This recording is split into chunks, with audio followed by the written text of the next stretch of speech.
Hi guys! Hi everyone! This is Manay Gina and welcome back sa aking YouTube channel.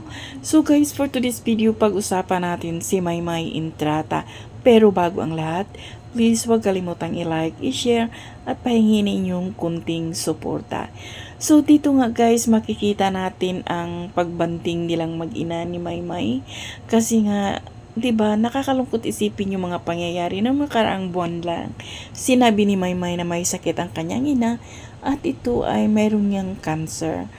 At ngayon ngang umaga no na grabe, ang haba ng mensahe ni Maymay para sa kanyang ina at dun makikita mo yung punong-puno ng pagmamahal si Maymay. Parang syempre masakit sa kanya yun. Ang sakit-sakit kapag yung mahal mo sa buhay ang mawala. Pero ganun talaga eh. Merong nauuna.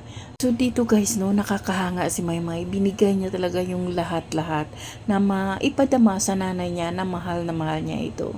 So sana no, malampasan ni Maymay ito at condolence sa pamilya ni Maymay. So yun lang guys. Thank you for watching. Until then, bye!